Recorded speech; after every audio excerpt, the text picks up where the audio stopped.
Donc, première question. Ok, on recommence. Incroyable. 8 semaines parfaitement intenses et incroyables qu'on a passées ensemble à vous donner ces indices pour que vous puissiez trouver les morceaux de phrases pour créer la phrase secrète pour tenter de gagner ou de faire gagner une salle dédiée totalement fournie et installée par nos services. Alors aujourd'hui on arrive à la fin du concours avec ce dernier indice que je vais vous donner au cœur de cette vidéo question-réponse, donc regardez bien cette vidéo jusqu'au bout et on se retrouve la semaine prochaine pour annoncer le grand gagnant ou la gagnante, hein, on ne sait pas, de ce fameux concours. Vous aurez, pour tous ceux d'entre vous qui ont participé, vous étiez nombreux et ça fait super plaisir de vous voir autant avec autant d'enthousiasme pour participer.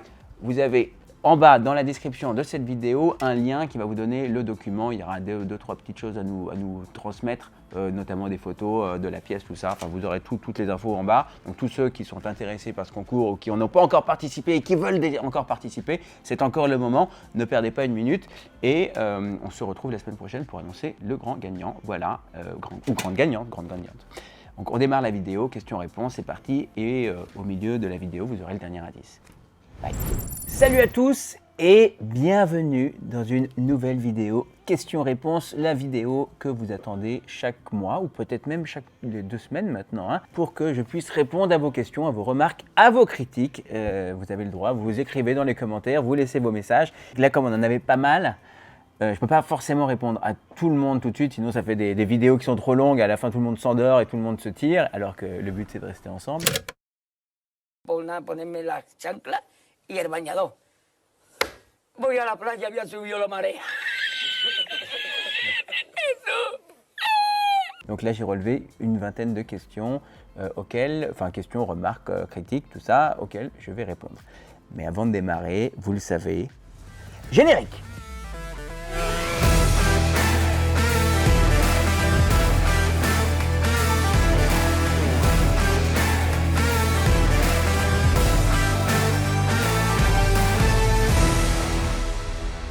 Ok, alors avant de commencer avec les questions, je profite de ce moment d'intimité avec vous, chers amis, pour évoquer les choses qu'on va faire ou qu'on va arrêter. Comme la dernière fois, j'ai parlé des vidéos qu'on a arrêtées. Donc vous êtes étonnés, vous vous dites, mais attends, mais comment ça se fait? Il avait dit qu'il arrêtait les vidéos le vendredi. Et puis là, ça fait 2 vendredis qu'on a des vidéos. Oui, on va finir les vidéos qu'on avait prévues. Et puis après, on va arrêter, on va faire une petite pause. C'est pas parce que c'est les vacances, mais en même temps, c'est aussi les vacances. Et ça va permettre à tout le monde de se reposer.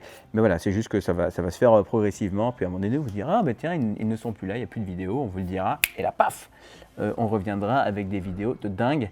Des interviews de folie et j'ai hâte qu'on vous montre ça parce que ça va être vraiment trop cool. Enfin bon, ça c'était une chose. Deuxième chose, vous êtes de plus en plus nombreux à nous contacter. Merci infiniment pour les installations que vous souhaitez qu'on réalise. Quand vous êtes déjà en travaux, vous pouvez faire les travaux par vous-même et donc dans ce cas-là, il n'y a aucun problème. On peut vous livrer le matériel et venir faire la configuration à la fin après que vous ayez fait faire les travaux par vos artisans ou par vous-même si vous êtes bricoleur. Seulement, si vous demandez à ce qu'on fasse l'installation, on est en train de recruter, on est à 3 équipes, 2 équipes et demie, 3 équipes. Donc, on est en train de recruter plus de monde pour faire ces installations, mais c'est un petit peu compliqué actuellement. Donc, on est sur des délais qui sont assez lointains. Donc, si vous avez des installations que vous souhaitez qu'on fasse dans des délais les plus courts possibles, contactez-nous. Si vous êtes en train de réfléchir à faire une installation, c'est le moment. Allez-y, vous avez les liens en description, vous faites votre config et puis on avance, on vous fait votre projet, d'accord ? Si on s'est déjà parlé, vous connaissez toutes les modalités, les machins, les trucs.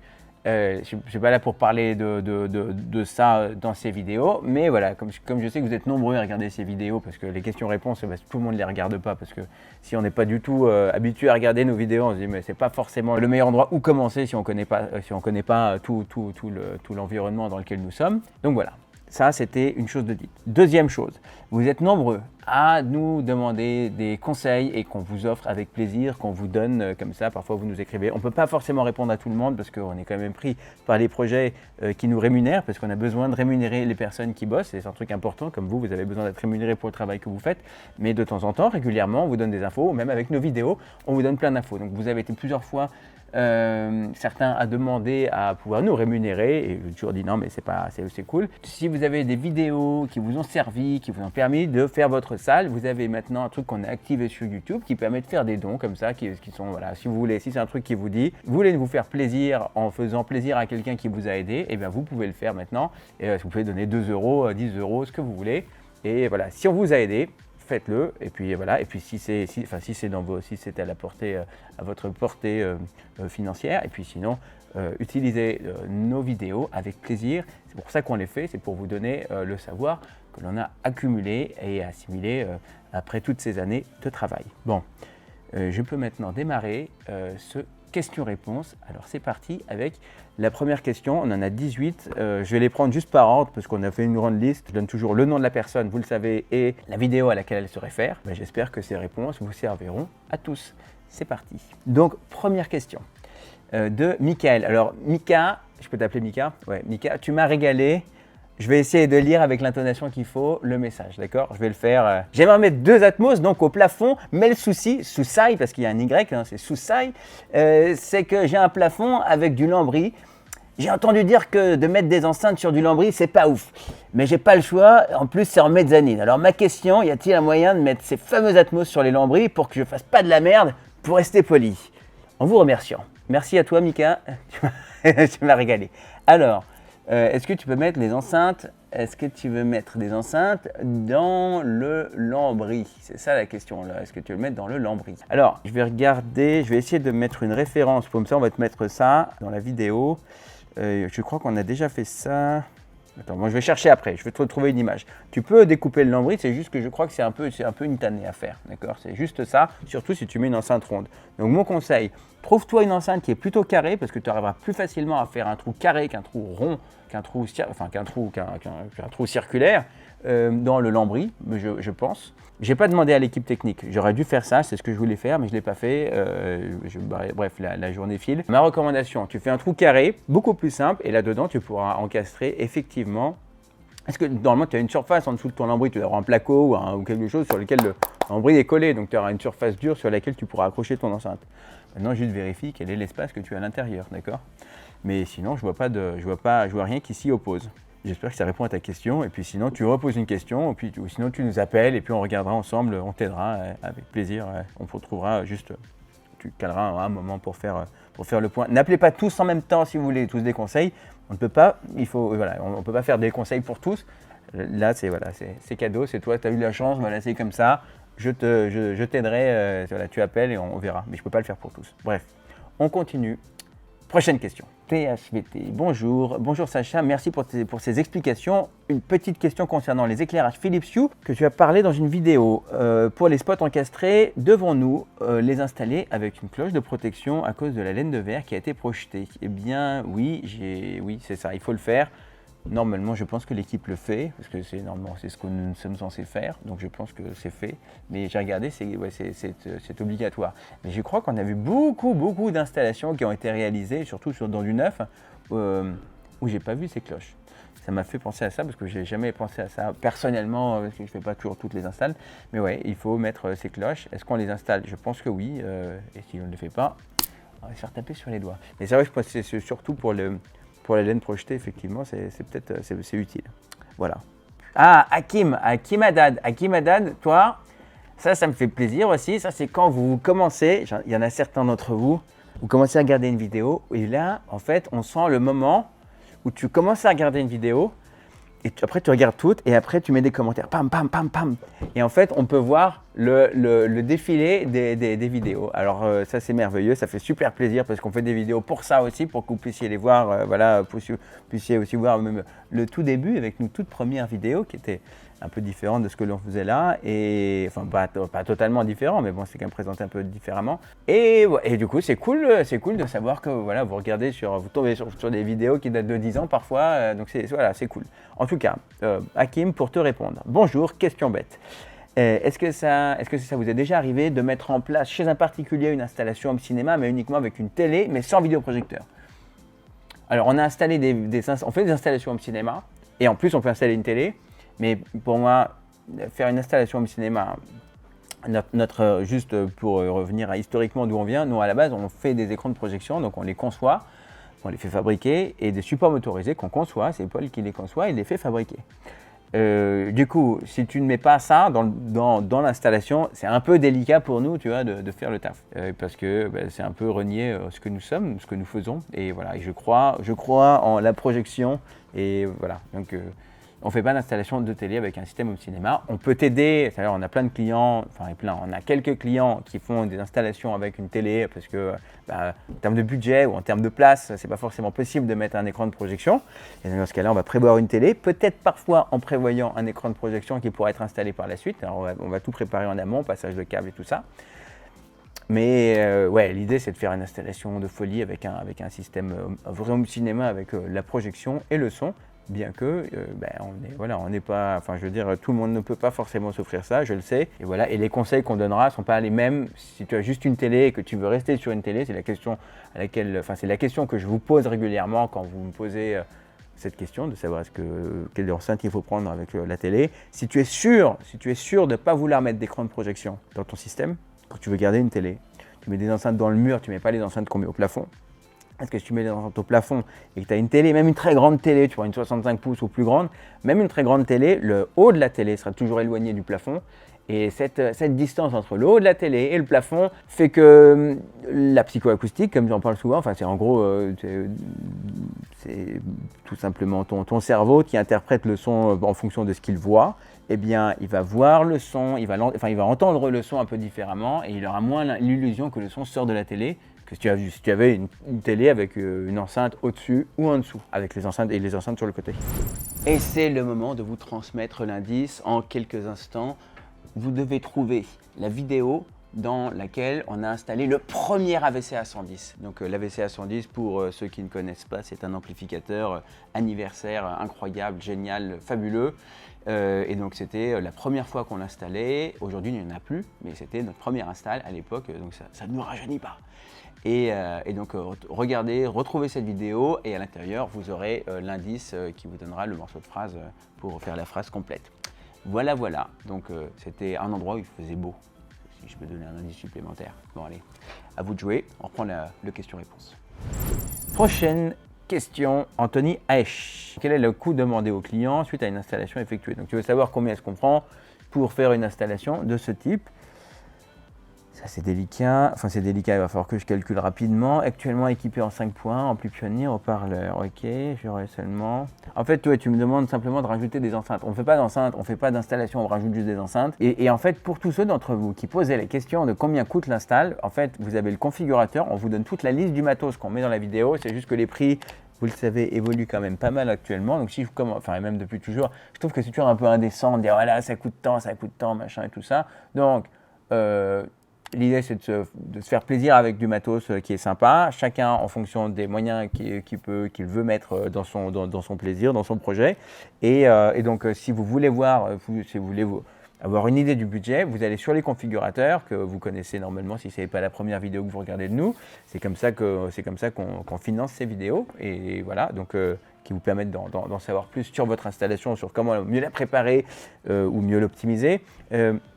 C'est que vous allez voir, donc choisir tous les équipements, AEHC privé. Vous voyez tous les équipements et toute la liste des équipements, le prix qui se met à jour en temps réel et qui est à 98% juste en fonction de votre projet, s'il n'y a pas de grosses modifications. Si évidemment vous nous demandez de faire un énorme faux plafond sur toute la pièce, ça coûtera plus cher.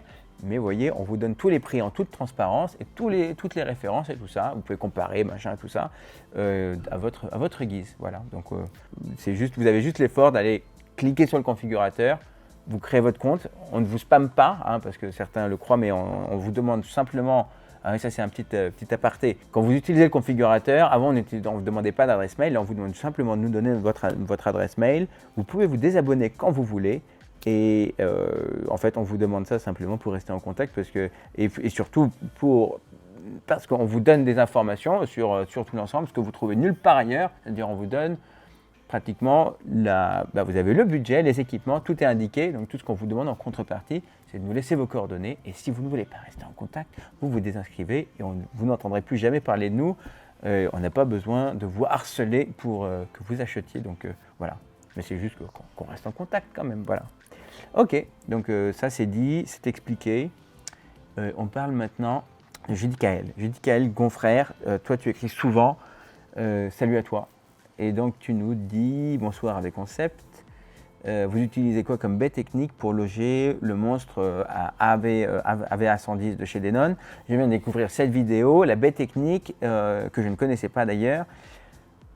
Aussi une autre question, ok, donc tu veux savoir quelle est la baie technique. Je suis désolé, je relis les questions à chaque fois, c'est peut-être désagréable. Donc tu veux savoir quelle est la baie technique qu'on utilise? No idea, je ne sais pas du tout quel est le truc, c'est un truc, ça n'a pas... on utilise des Middle Atlantic de temps en temps, ça dépend des projets, qui coûtent, c'est un peu plus haut de gamme, et puis après on a des trucs standards que tu trouves chez des fabricants standards de baies techniques, voilà, donc c'est une baie technique qui est bien, elles sont bien, mais c'est pas très compliqué de faire une baie technique, si tu veux, en termes d'industriel, tu prends un truc qui... Ça coûte assez cher, hein, une baie technique, un truc comme ça vaut... Enfin, ça coûte assez cher quand... pour le job que ça fait, quand on s'y attend, on se dit ouais, c'est un truc de tôle et tout ça, et on s'attend à voir un truc, je sais pas, à 300 €, j'en sais rien, mais c'est plutôt un truc qui vaut dans les 800, 900, 10 000 €, quoi, d'accord, voire plus. Donc voilà, mais ça permet d'avoir des équipements qui sont bien intégrés, bien rangés, et voilà, et où l'intérieur est bien foutu. Ok. Qu'est-ce qu'on fait? Est-ce qu'on fait du câble d'enceinte CCA ou OFC? On prend des câbles OFC qui sont faits spécialement pour nous. Et voilà, donc si d'ailleurs vous voulez des bons câbles, ou si vous êtes en train de préparer votre installation, on a des câbles qu'on vous propose à un prix tout à fait raisonnable, surtout en fonction de la qualité que l'on vous propose, et qui sont directement commandables sur le site. Si vous allez, on va vous mettre le lien dans la description. Si vous avez besoin de câbles, ils sont excellents, et c'est du câble avec concept. Et là aussi, c'est un moyen de nous soutenir si vous le souhaitez, très simplement en achetant, si vous n'achetez pas toute une installation, vous pouvez acheter certains équipements chez nous. Voilà.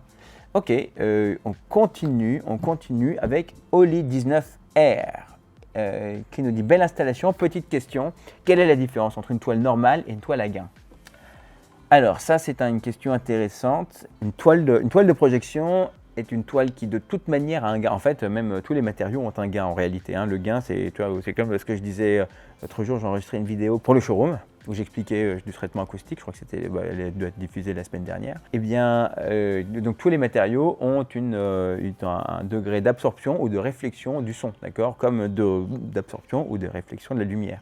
Maintenant, certains matériaux qui sont destinés spécifiquement à ça, on va faire des mesures qui sont faites en laboratoire, et donc ils vont dire voilà, ça a une valeur de temps, voilà, et comme ça permet d'avoir une norme, quelque chose qui nous permet de nous repérer dans les différents matériaux. Donc une toile blanche classique, c'est un gain de 1.0, c'est basé sur la référence de diffusion optimale, donc la diffusion la plus large, avec ce qu'on appelle un angle de liaison le plus large possible. En fait, tu peux le faire plus large, mais c'est le plus large avec du blanc neutre, et c'est basé sur du carbonate de magnésium. Donc c'est ça la base, hein. C'est le blanc du carbonate de magnésium qui est utilisé, 1.0. Et après, plus tu augmentes le gain, plus tu vas avoir une lumière qui va être réfléchie vers le spectateur, et tu auras donc un cône de réflexion qui sera moins large. Si tu prends un gain négatif, tu vas baisser donc tu vas faire un gain qui sera en dessous de 1, et tu vas augmenter probablement, pas tout, là aussi pas forcément, c'est pour ça que c'est un truc qui est toujours un peu tricky à parler avec les personnes qui ne parlent pas de ça tout le temps, enfin qui voient juste des chiffres, parce que les personnes se mettent ensuite à comparer des chiffres au lieu de comprendre comment fonctionne l'appareil. Par exemple, quelqu'un qui n'y connaît rien en ampli va regarder combien il fait de watts, alors que c'est complètement stupide. C'est le dernier truc pratiquement que tu dois regarder, parce que le nombre de watts que tu as écrit sur un ampli intégré est un mensonge complet, d'accord? Parce que tu as un taux de distorsion qui est stratosphérique, et c'est totalement inécoutable. Donc c'est pas du tout les bonnes valeurs qu'il faut regarder. Sauf que monsieur, madame, tout le monde, quoi, qui va regarder sur le truc, va regarder des specs. Et c'est pour ça que je vous dis toujours, je ne veux pas parler de specs, parce que sauf si vous me montrez que vous connaissez, vous maîtrisez totalement le truc. Parce que sinon, on ne fait que comparer des chiffres. Et surtout, si vous prenez des chiffres, notamment, là je m'étale un peu, mais c'est quand même un truc vachement important. Quand vous prenez un vidéoprojecteur, il y a un site français, j'ai plus son nom, Passion du cinéma peut-être, non? En fait, il fait des tests super techniques, d'accord? Moi, ça m'emmerde de voir les trucs techniques, ça peut être intéressant, mais c'est juste que vous avez un truc hyper, fait avec tous les outils de mesure et tout ça. Bon, moi, en tant que personne, tu vois, quand j'achète un produit, je crois au why, tu vois. Vous connaissez le truc de Simon Sinek, peut-être? On va peut-être mettre Simon Sinek, start with why, ça veut dire pourquoi vous faites un truc, et pas uniquement regarder.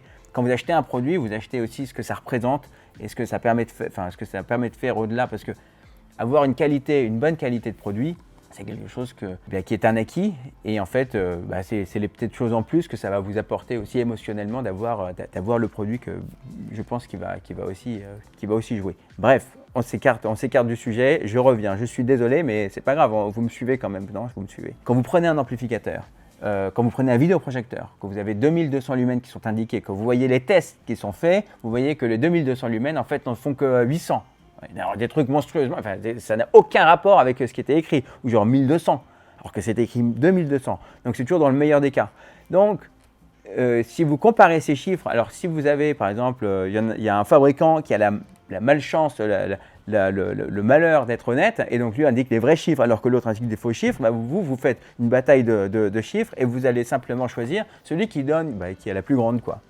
Et c'est pour ça que je dis que ce truc est hautement sensible aujourd'hui, parce que ces données-là, elles sont difficiles à prouver, et c'est pas ce qui fait forcément le plus, le facteur le plus important dans le choix du produit. Mais bon, c'est une autre discussion. Donc voilà, donc tout ça pour vous dire, la toile à gain, oui, ok, donc toutes les toiles sont des toiles à gain. Les gains peuvent être inférieurs, peuvent être supérieurs. Ce qui va changer, c'est l'angle de vision, donc la capacité à diffuser la lumière autour. Et voilà, mais il y a un tas d'autres facteurs en fait qui sont dedans. Donc, pour répondre à ta question, quelle est la différence entre une toile normale et une toile à gain? Si c'est juste ça, voilà ta réponse. C'était une question, une réponse très très longue. J'espère que je vous ai pas trop perdu. Je vous ai perdu un peu là ou pas? C'était un peu confus? Non, ça va. Vous allez me suivre. Sinon, vous zappez et puis voilà, c'est tout. Mais je pense que c'est des trucs importants à vous dire. Comme ça, c'est les moments où on peut se parler entre nous, quoi. Vous voyez? Bon, on continue. Trouvez-vous vraiment que les ultra courtes focales, aussi nulles que ça? Oui, c'est ça, parce que j'avais parlé des vidéoprojecteurs ultra courtes focales. C'était dans la partie 2 du question-réponse numéro 9. Quand on regarde des UST de chez Samsung et Optoma pour des gammes de 3000 €, sur la gamme de 3000 €, les caractéristiques sont quand même pas mal. Pour les avoir vus, je trouve que c'est quand même bluffant et plus facile à installer, surtout quand tu as un plafond trop bas. Je suis pas... seul inconvénient, il faut des toiles spéciales. Donc je suis d'accord, je ne suis pas en désaccord avec toi. Ce que je dis, c'est que pour faire une certaine taille d'image, celle que nous on fait, à chaque fois que j'ai regardé pour mettre un vidéoprojecteur ultra courte focale, tu dois le mettre à genre 60 ou 90 ou 80 cm du mur. Ce qui est un truc qui est en plein milieu de ton salon, quoi. Tu vois, t'as pas de meuble télé qui soit aussi profond, d'accord? Sinon, tu fais une image qui est plus petite. Et si tu fais une image qui est plus petite, ça s'appelle ça une grande télé, et c'est plus vraiment, tu vois, moi, quand je suis à 4 mètres, je fais un écran de 3,30 mètres. Ça, c'est la base. Après, parfois, on ne peut pas faire plus grand, mais même là, je trouve qu'il y a pas mal je trouve que les contraintes sont souvent trop grandes par rapport au projecteur UST. Mais ça reste une super qualité. Je les ai vus, ils font moins de bruit aussi. Quelqu'un m'avait écrit qu'ils faisaient moins de bruit. Certes, je ne les regarde pas tous les jours, mais voilà, c'est un truc qui est intéressant. C'est comme quand tu achètes quelque chose, quand tu fais une installation, tu sais exactement avec le why. Je parlais du why juste avant. Donc pourquoi tu fais quelque chose. Pourquoi on propose quelque chose? Parce qu'on veut que vous puissiez kiffer chez vous, avec votre famille, avec un truc hyper intégré, dont vous pouvez être fier, d'avoir un truc qui soit spécial, qui ne soit pas juste un truc que vous avez acheté, que vous avez mis comme ça. Vous voyez, je peux comprendre pour ceux qui le font, mais c'est juste que l'intensité, la passion que tu mets à faire bien le métier, à faire quelque chose. Tu vois, quand tu achètes une Rolls, tu n'es pas obligé d'acheter une Rolls parce que tu veux acheter une voiture. Tu achètes une Rolls parce que tu te dis waouh, ce truc-là est un chef-d'œuvre. Tu vois, et moi je veux pour vous, pour ceux qui nous contactent, faire des chefs-d'œuvre, des installations qui sont incroyables et dont vous soyez fiers. Parce que c'est plus que juste un produit qu'on pose. Et voilà, et tu peux si tu as faim, tu peux aller dans un resto 3 étoiles ou tu peux acheter un McDo. Et je ne dis pas que je considère que l'UST est forcément un McDo, et même je critique pas les McDo parce que moi je mange des McDo. Mais c'est juste, c'est pas la même, ou un sandwich, tout simplement, c'est juste que c'est pas la même chose. Donc c'est pas les mêmes applications et c'est pas uniquement une question de qualité d'image. Tu n'achètes pas quelque chose uniquement pour les caractéristiques, enfin selon moi, c'est juste ça. Tu achètes quelque chose au-delà, tu veux te faire plaisir avec quelque chose qui est spécial. Et ce spécial, tu fais par exemple quand tu as une installation qui est magnifique avec un projecteur qui sort du plafond, que tout est automatisé et que tu as un son de folie et l'image qui est hyper grande et que rien ne se voit quand c'est fermé, ça n'a pas de prix. Et voilà. Enfin si c'est un prix, c'est sur le configurateur. On continue sur la prochaine question de toi, Florian Petit. Salut à toi, Florian, j'espère que tu vas bien, toi aussi. Tu nous écris régulièrement et ça fait longtemps, tu es là depuis le tout début. C'est de toute beauté, c'était pour Upgrade Cinéma avec une toile technique. Ah oui, c'est ça. Oui, l'installation, on était passé chez Stéphane pour améliorer son installation avec un changement de toile. Penses-tu que les toiles techniques remplacent vraiment des bords amovibles? Si oui, c'est propre à la toile, à ta toile, ou toutes les toiles techniques le fera. Oui, toutes les toiles techniques le feront, je ne peux pas vous mentir. Oui, toutes les toiles techniques feront la même chose. Enfin, on aura plus ou moins, mais c'est ça le principe, c'est juste que c'est le contraste perçu de la toile qui n'est pas illuminée, qui vous paraîtra noir, et donc qui vous paraîtra avoir faire sortir l'image. Maintenant, ça marchera mieux sur notre toile, c'est certain. Et là aussi, encore une fois, sur notre toile, la toile est une chose. Là, on a une toile qu'on a encore améliorée, mais sur le fond de la chose, c'est aussi sur la manière dont tu pourras installer l'écran de projection et sur combien de temps la toile permettra de rester dans le temps qui fera la différence. Mais sur le truc des bords noirs, oui, c'est un effet visuel. En fait, c'est juste que c'est surtout que tu ne l'as pas du tout avec une toile blanche. Ça, c'est impossible, mais avec une toile technique, quelle que soit sa qualité, tu auras cet effet-là. Tu auras d'autres choses qui seront moins bien avec une qualité moindre, mais ça, c'est quelque chose que tu reverras. On continue. Maintenant, une question de Samy Dédé. Tu nous poses la question, bonjour, meilleur projecteur pour 300 balles. Alors, pour 300, enfin tu as dit 300 €, c'est moi qui dis 300 balles. Tu as posé ça dans la question 5 conseils pour choisir votre vidéoprojecteur en 2022. Je pense que tu ne devrais pas acheter un projecteur à 300 € parce que tu risques de jeter de l'argent par la fenêtre pour 300 €. Il vaut mieux que tu attendes d'avoir 700 € à dépenser, quitte à attendre un petit peu plus longtemps. 700 €, ça, voilà, c'est un peu plus du double quand même, oui, certes, mais tu auras quelque chose, là tu pourras te faire un truc canon. Je tape là sur mon ordinateur en même temps, je vais taper par exemple, voilà, tu as le XGMI, j'envoie un chez, tu vois, tu en as un qui s'appelle 599, tu vois, 600 balles. Le XK13S chez Boulanger, tiens, tu achètes ça, c'est bien. Et je les connais bien, les XGMI, on a bossé ensemble, j'en avais déjà parlé. Donc voilà, 300 lumens, donc tu vois, c'est un peu faiblard quand même, 300 lumens, c'est du 1080p, c'est bien. C'est tout intégré, tu as Android dedans et tout ça. Donc, non, c'est, voilà. Il vaut mieux attendre d'avoir ces 600 balles. Et là, tu as un truc carré. Ça ressemble à une enceinte Sonos d'ailleurs. C'est assez mignon. Et voilà, si tu veux te faire plaisir avec ça.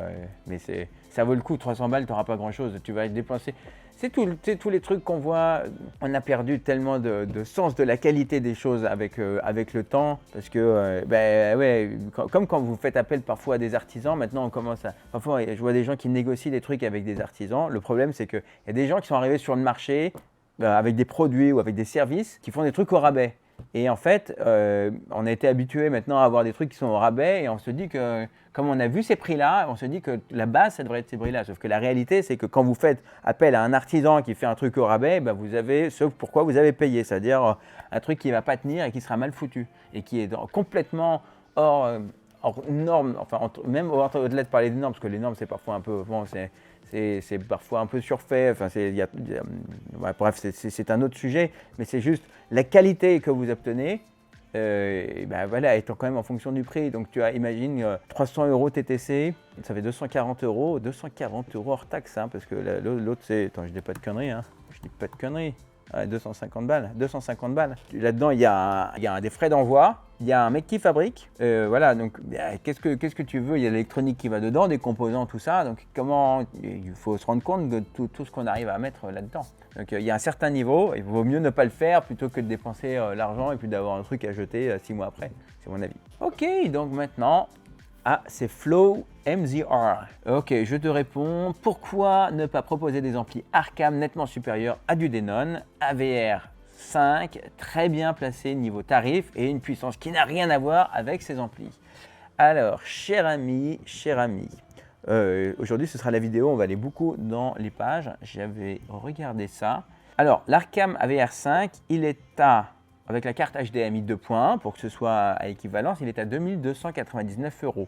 Il fait du 7.2 en enceinte, c'est-à-dire il accepte 7 enceintes et 2 caissons de basse que l'on peut connecter.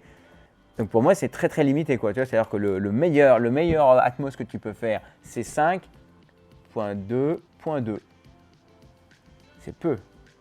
Ah ouais, nous on fait 5.2.4 minimum. Et après le reste, oui, c'est assez équivalent. Tu as Dolby Atmos, des TSX évidemment. Voilà. En fait, moi je veux bien, tu vois, mettre ça, mais c'est pas du tout équivalent. Je critique pas la qualité. Hein, je la connais pas, je ne sais pas. Je sais que c'est de la qualité. Je sais que c'est un produit de qualité. Mais tu vois, si on fait ça sur chaque élément de toute la liste, je t'assure que le fait que nous on fasse le plan et que l'on fait qu'on fasse le boulot derrière. Ça permet de faire un meilleur job que si on fait juste acheter un ampli comme ça. Il y a des produits, en fait il y a un tel choix de produits qui existe sur le marché, avec tellement de specs. Nous on travaille avec Denon parce que ça s'est fait au début comme ça, naturellement, parce que quand on a eu besoin d'eux, ils ont été là, ils continuent à être là pour nous, pour vous, quand vous avez un pépin plus que n'importe qui, et ils arrivent à livrer des produits. Et ils font des produits d'extrêmement bonne qualité, et ça fait longtemps qu'ils le font. Et il y a aussi un truc que je trouve pas très cool, parce que c'est toujours la même histoire. C'est comme les groupes de rock, vous savez, il y a des groupes de rock à l'époque, ou les groupes de musique, qui sont, quand c'est dans un cercle hyper fermé, on dit « Ah ouais, c'est hyper stylé, c'est un truc de connaisseur ». Et puis une fois que ça devient mainstream, là ça devient caca. Là, ça dit « Ah non, mais là c'est pas bien ». Et moi je pense que c'est un petit peu ça qui se produit, c'est que comme Denon, c'est une énorme boîte, et donc ils vendent aussi des produits dans les supermarchés, qui sont des produits, et c'est ce que je vous dis parfois, je dis n'achetez pas les produits de supermarché. Si vous voulez faire une belle install, achetez un produit, il y a des produits il y a des gammes, tu vois. Par exemple, si tu fais un cinéma, tu vas prendre, moi je prends généralement au minimum chez Denon un AVRX 3700. Peut-être le 2700 si on est vraiment sur un budget serré, mais parfois la différence de prix, je dis vaut mieux attends un petit peu et prends un 3700, tu vois, parce que tu vas vraiment avoir un gain de qualité. Tout ce qui est en dessous, c'est des trucs qui sont, c'est vraiment des trucs plus, voilà, on va enlever beaucoup de choses pour pouvoir rendre le prix accessible et pour le client qui n'est pas très regardant sur la qualité. On va avoir une qualité, mais ça n'a rien à voir avec ce que l'on peut avoir sur le reste. Et comme ils font ça, il y a plein de monde, plein de spécialistes autoproclamés qui se disent « Ah non, mais ça c'est pas bien ça », tu vois, et se dire « Ah non, mais ça c'est… » Nous, on a fait, comme je dis, je vais arrêter de le dire tout le temps, mais on a fait beaucoup d'installations, on a fait beaucoup d'installs et on n'a jamais eu un client qui n'était pas satisfait avec son ampli. Et voilà, par exemple, là, pour les 2200 €, là, on peut faire 7.2.4 en immersion avec une superbe qualité qui est reconnue par plein de tests, tu vois, qui existent, avec un AVCX 6700. Et voilà. Et je critique pas Arcam, mais c'est juste… Je pense que tu vois, ces questions-là, c'est les questions qui se posent pour ceux qui veulent faire leur propre installation, qui veulent aller voir les caractéristiques, les specs de chaque truc dans tous les sens et tout ça. Mais quand tu vas avoir un truc qui est fonctionnel, efficace, sûr et bien foutu, et en étant sûr aussi de ne pas surpayer quelque chose, et le Denon ou les Marantz sont d'excellents appareils. Et ça a été confirmé des centaines de fois, en tout cas chez nous. Donc voilà, vous pouvez faire confiance. Maintenant, Arcam est un bon produit, je n'en doute aucunement. Et ce sont sûrement des gens très bien. Donc voilà, si vous hésitez à acheter un Arcam, achetez un Arcam. Et si vous voulez plus de specs pour le même prix, achetez un Denon. Voilà. On continue. Donc ça, c'est Yann Torté qui nous a posé la question suite à l'épisode 1 du showroom, la construction du showroom que vous avez regardé, non? C'est ça, vous l'avez regardé, la construction du showroom toutes les deux semaines. Comme là aussi, on va prendre, parce qu'on essaie de faire un petit peu des réponses à vos questions pour ne pas en avoir 150 000 une fois qu'on en aura fini avec le showroom. Donc tu nous poses la question, pourquoi avez-vous éliminé le système JBL Synthesis Atmos si vous voulez une installation de dingue? Alors on ne l'a pas éliminé, ta question c'est de dire pourquoi vous n'avez pas pris ça? Et là c'est pareil, on bosse avec des produits, on a pris un système Trinov qui est quand même vachement bien. C'est quand même ce que tu peux trouver dans les… En fait, on a pris des références dans tout. Tu travailles avec les enceintes BW qu'on utilise, c'est ce que tu trouves dans les plus gros studios d'enregistrement au monde, dans les trucs les plus populaires, les plus réputés, et les systèmes Trinov, pareil. Et le Marantz qu'on met aussi, qu'on met en option, comme ça on peut écouter du Trinov et du Marantz, parce que c'est quand même pas les mêmes budgets. On aura les deux systèmes, et je pense que c'est bien. Et là aussi, on peut encore ajouter 15 000 refs, mais à la fin, si je vous fais un devis avec genre 15 choix de trucs, Le choix, en fait, il y a une vidéo là-dessus. Comment s'appelle-t-il? Il y a un livre. Ah ben voilà, c'est ça, si c'est ça, Paradox of Choice. Je vous le recommande. Donc ça, c'est un livre qui vous explique très très bien que le choix, le fait d'avoir le choix, et en fait on a été habitué à dire ah tiens, c'est agréable d'avoir le choix, mais quand vous avez trop de choix, vous êtes perdu, c'est stressant et vous n'êtes jamais satisfait parce que vous vous dites toujours attends, est-ce que j'ai bien fait le bon choix? Et c'est exactement ce qui se passe. Vous êtes nombreux à tous vous prendre la tête sur les sites, à regarder les refs, les specs, les machins d'un site à l'autre, au lieu de faire confiance à un professionnel qui pourra vous dire tiens, prends ça, tu vas voir, t'inquiète pas, ça va bien se passer. On s'est occupé de plein de projets et voilà, tu es sur la bonne voie. Ce qu'il faut, c'est faire confiance. Et où tout le monde ne peut pas forcément faire appel, ou ne souhaite pas forcément faire appel à un professionnel. Mais à ce moment-là, vous vous retrouvez avec un site et quand simplement vous voulez acheter une enceinte pour faire une enceinte Atmos, vous voulez faire les 4, vous allez sur un site. Moi, ça me fout, j'ai les jetons. Moi, à chaque fois que je vais trouver une ref rapidement, je vais aller sur, je sais pas, sur son vidéo ou je ne sais quoi. Quand je vois le nombre de références qu'il y a, même chez Definitive Technology, on utilise les enceintes Definitive Technology. Ils ont, pour les enceintes rondes, il y a genre 11 enceintes différentes, 11 modèles différents. Tiens, qu'est-ce que tu veux faire? Nous, on prend le meilleur de chaque gamme. On dit voilà, on prend celle-ci, celle-là, c'est fini. Et là, vous êtes sûr d'avoir un truc qui est optimum. Mais sinon, c'est trop compliqué. Toutes les rêves, vous avez regardé toutes les specs, vous faites ça pour chaque équipement, les câbles, les enceintes, les amplis. Mon Dieu, c'est pas une vie ça. C'est un truc, enfin, à part si c'est votre métier. Voilà. Donc, voilà la réponse à ta question. On est très philosophique aujourd'hui, non? On va au-delà du produit, tout ça, quoi. Mais c'est vrai. Enfin, je pense. Enfin, en tout cas, je suis d'accord avec moi-même. Voilà. Et si vous n'êtes pas d'accord, vous tapez un commentaire dans les commentaires et je vous répondrai lors d'un prochain question-réponse. Ok, vous allez câbler, donc ça c'est Jupiter, tu nous avais déjà écrit, salut à toi Jupiter. Vous allez câbler avec du bon câble, genre audio 3444. Alors non, Jupiter, au risque de te décevoir, je ne crois pas au câble parce que j'ai appris du monsieur George Floyd Toole et aussi d'autres personnes qui sont dans le métier. Les grandes différences de son, vous ne les aurez pas avec les câbles, malheureusement, je dois vous le dire. Donc, si vous avez dépensé des fortunes dans vos câbles, après, c'est comme l'homéopathie, c'est un truc, si tu le prends, si tu y crois, ça fonctionne, tu vois. Mais tous les tests à l'aveugle qui ont été faits n'ont jamais pu prouver que vous pouvez reconnaître la qualité de son avec l'utilisation d'un câble ou d'un autre. C'est pas moi qui le dis, c'est les études, voilà, et c'est ce que décrit Floyd Toole très très bien dans son bouquin, et où vous avez, si c'est un sujet qui vous intéresse, nos amis américains, Gene Dallasella, qui comment ça s'appelle, Audioholics, et qui l'explique très très bien.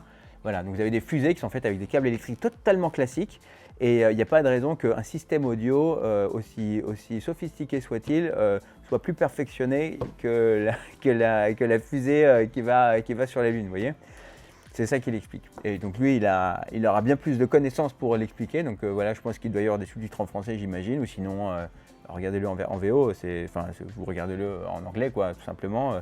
Où il vous explique ça très, très, très, très bien. Voilà, on met du câble, on met du bon câble, 4 mm², notre câble qu'on fait faire, qui est OFC, on en a parlé tout à l'heure. Et voilà, et c'est dans la liste des choses que tu veux dans ta salle, c'est parmi les dernières. Enfin, c'est-à-dire, tu ne vas pas prendre un câble de merde, mais tu prends un câble de suffisamment bonne qualité, ce qui est raisonnable à faire.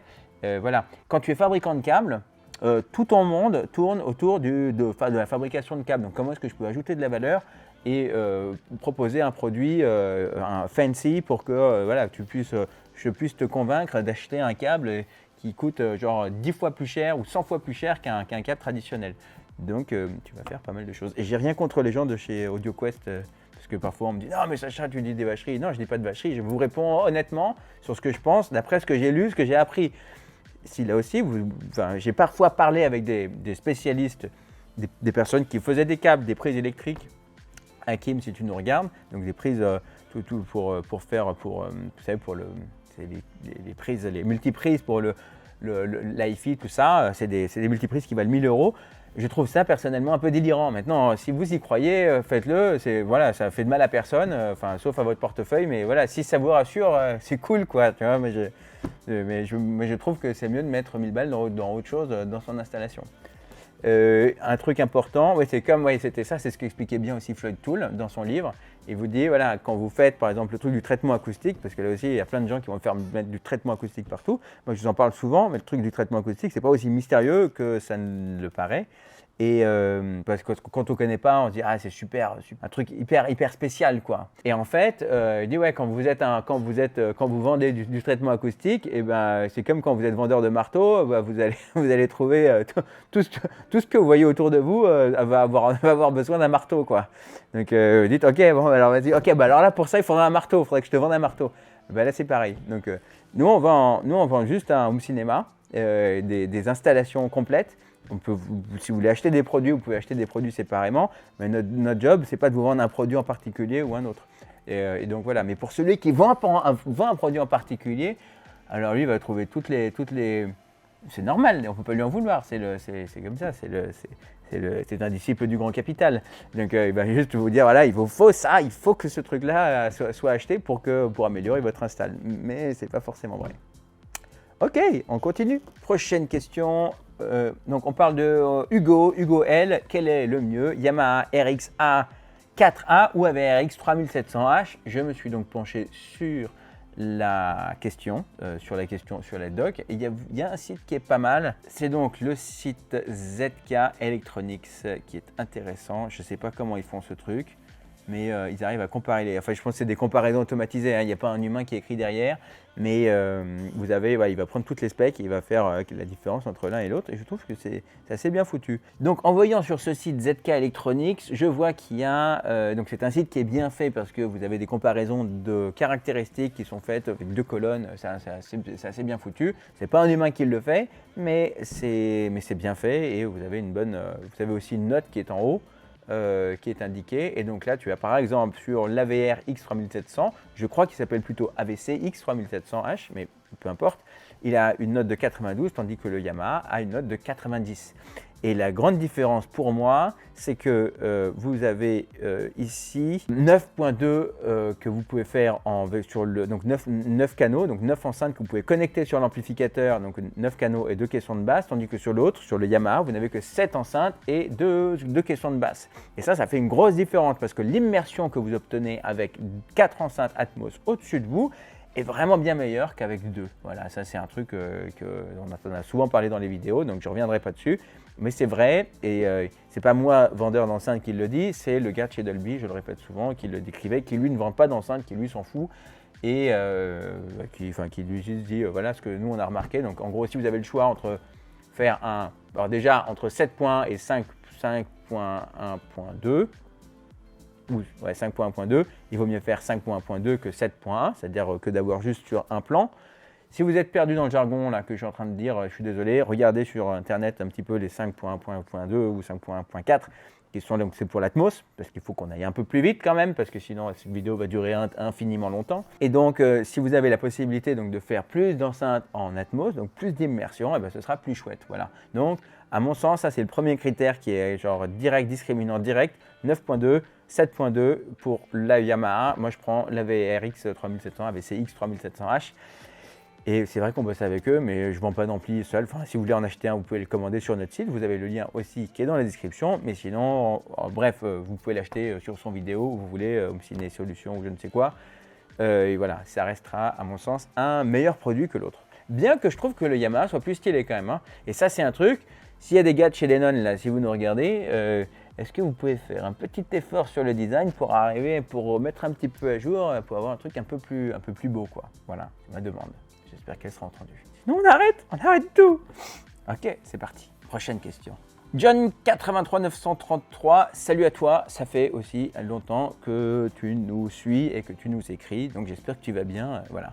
Bonjour, je n'arrive pas à me décider entre le JVC N5 et le Sony WX5000. Pouvez-vous m'éclairer dans le choix? Alors là, on va me tomber dessus, dire ouais, mais Sacha, tu fais que des Sony, nanana et tout ça. Non, les gars, moi je m'en fous. Enfin, si tu veux. Si John 83933, tu souhaites acheter le vidéoprojecteur chez nous, tu es évidemment le bienvenu. On ne te fera pas des remises dans tous les sens comme font plein de sites parce qu'on croit que la qualité de notre suivi, de notre conseil a un prix et qu'on pense que celui qui baisse le prix, c'est qu'il le baisse parce qu'il n'a pas d'autre chose à offrir, donc il est obligé d'offrir ça. Et donc nous, on pense qu'on a plus que ça à offrir. Mais voilà, mais donc si tu es satisfait de ça, si vous êtes satisfait, vous pouvez vous connecter sur notre site et commander des produits. Et voilà, vous aurez un prix sympa, mais toujours, voilà, voilà, on n'est pas dans les remises de dingue et dans les négociations de prix à la con, voilà, qui dénaturent la relation et le produit.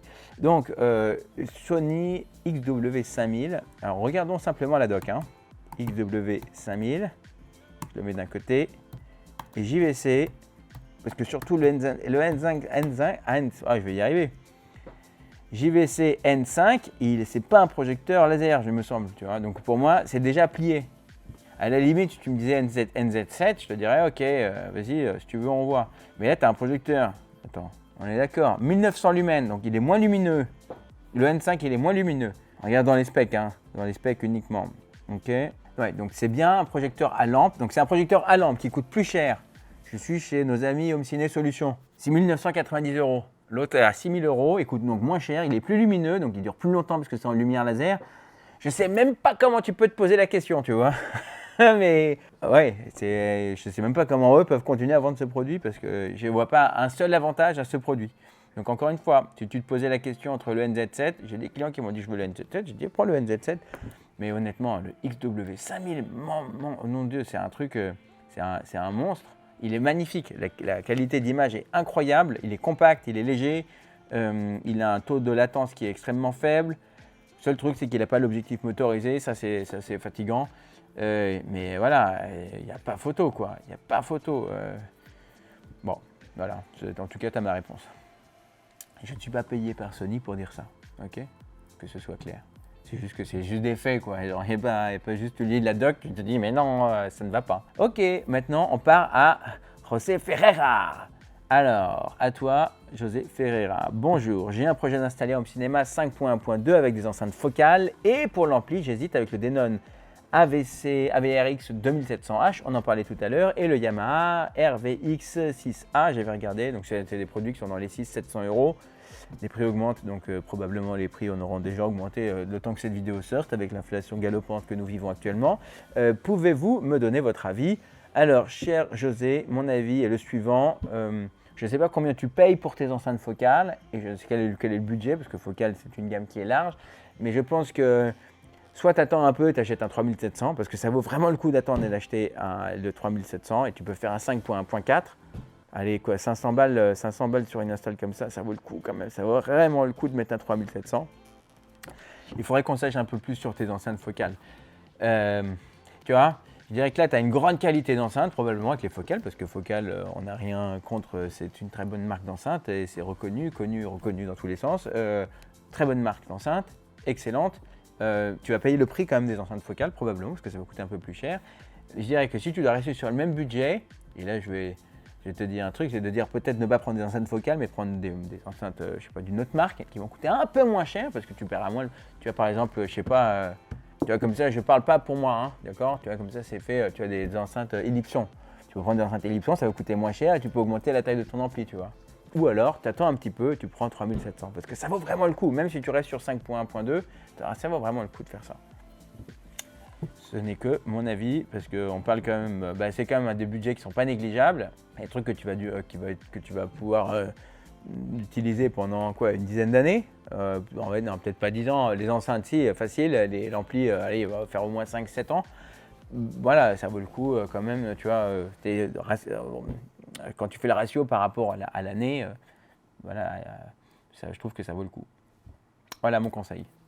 Je ne donne pas toujours les réponses que vous attendez, mais au moins je suis honnête et clair. Voilà. Maintenant, Patrick Châtaignier, on arrive. Il reste encore 3 questions, restez avec nous. Vous allez voir une fin incroyable. Non, je déconne, il n'y a pas de fin. Mais si, restez quand même avec nous, restez avec nous. Bonjour, merci pour cette super vidéo. Question-réponse, merci à toi, ça fait plaisir. Certains nous regardent et surtout quand vous regardez la vidéo jusqu'au bout, je me dis waouh, vous avez réussi à me supporter, vous êtes vraiment des gens bien. Pouvez-vous me donner la référence des enceintes Atmos Dali dont vous avez parlé? Alors qu'on ne me redise pas une seule fois que je dis du mal des autres, parce qu'avec toutes les refs là que je vous mets sur tous les sites des autres, c'est quand même pas mal. De rien sans vidéo, de rien Home Ciné Solutions, ça me fait plaisir, c'est pour vous. Ça y est, j'ai rajouté dans le fichier, ce sera rajouté pour toi sur le site sans vidéo. Tu pourras commander ces enceintes Dali, cher Patrick. Voilà. D'ailleurs, ça me fait penser, on va avoir bientôt aussi, nous aussi, des produits qui seront sur notre site. Donc vous pourrez, si vous le voulez, acheter des produits sur notre site. On n'aura pas toute la masse de produits qui existent sur tous les autres sites qui font déjà ça très bien. Mais voilà, s'il y a des produits qui vous intéressent, vous pouvez les acheter directement sur notre site parce qu'en ce moment, la boutique en ligne de notre site est un peu laissée de côté parce qu'on fait d'abord des projets. Mais bon, comme on a tellement de stock avec tous vos projets, autant vous proposer des produits que vous pouvez avoir en disponibilité rapidement. Et voilà. Question, bonjour, est-ce que les enceintes Dali, parce que là aussi c'était une question de Aurélien Beaulieu, donc ça c'est lié à, entre guillemets, à la question d'avant. Est-ce que ça marche bien? Oui, ça marche super bien, on s'est bien amusé avec. Et je pense que Constant chez qui nous étions, je crois que c'était British Orange, si je ne me trompe pas, aime beaucoup son install, donc tu peux y aller les yeux fermés. D'excellentes enceintes. Voilà, moi j'étais convaincu. Je ne les utilise pas tout le temps, c'est la seule fois où on les a utilisées, mais ça marche très très bien. Donc, voilà, il y a le lien que j'avais déjà mis pour Patrick. Donc Aurélien Patrick, allez-y, foncez chez son vidéo, vous leur dites un bonjour de ma part, vous les saluez, vous leur faites un bisou. Et puis voilà. Ensuite, on continue, on finit the last one. Anthony Vert, merci Sacha et ton équipe pour cette vidéo. C'était la construction du showroom sur l'isolation acoustique. Tu posais une question concernant l'abstention des vibrations au plafond. Si tu fais ça au sous-sol de ta maison, merci. J'ai pas compris ta question. C'est terrible. Je me souviens l'avoir lu tout à l'heure et je me suis dit tiens, je suis pas sûr d'avoir compris. Je comprendrai après, mais en fait, je crois que j'ai vraiment pas compris. J'ai une question concernant l'abstention des vibrations au plafond. Si tu fais ça au sous-sol de ta maison. T'as compris, toi? Ah, je suis embêté. Je suis embêté de finir comme ça. Je vais devoir prendre une autre question. Anthony, reformule ta question, s'il te plaît, très clairement, parce que là, il me manque un morceau de ta phrase, je pense. Tu as écrit un peu vite, il était tard, quelque chose. Parfois, vous écrivez des messages un peu rapidement. Je ne peux pas te répondre honnêtement avec cette question posée. Voilà. Donc, je reprends une autre. J'avais vu une question de quelqu'un, mais j'ai pas le nom, donc je suis désolé, on va le retrouver et on le mettra, on vous taguera, comme ça vous saurez, voilà, tu sauras que c'est à toi qu'on s'adresse. Tu posais la question sur, c'était aussi parce que je prends comme ça un truc qui était en lien, c'était avec l'isolation du sol. Lorsque dans une salle dédiée, comme dans la nôtre, on a mis les cartons, donc la sous-couche en nid d'abeille avec du médium et la couche de viscoélastique absorbante. Est-ce que ça fonctionne quand même quand on ne met pas le système en nid d'abeille? Ça va fonctionner, mais ça fonctionnera moins bien. En tout cas, tu vas éviter les vibrations. Là, ça, c'est vraiment pour éviter que le son soit transmis. Et donc, ça va donner plus un meilleur... Ça va renforcer l'isolation. Mais la première chose, c'est le matériau viscoélastique qui va te permettre d'obtenir quelque chose qui va absorber les vibrations pour pas que ça se transmette partout. Voilà. Donc ça, c'était la dernière question, la dernière réponse à la question. On est arrivé au bout. J'espère que les réponses que je vous ai apportées conviennent, étaient ce que vous attendiez. Et puis si ce n'était pas le cas, reposez des nouvelles questions. Et puis on se revoit dans un prochain question-réponse. Maintenant, prenez soin de vous. Je vous laisse juste là, vous avez des playlists, regardez-les. Vous avez des trucs géniaux qui sont mis là. Regardez là, juste ici.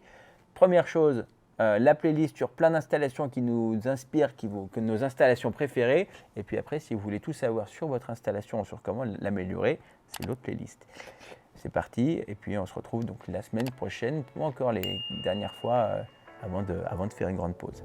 Prenez soin de vous, bon week-end. Bye.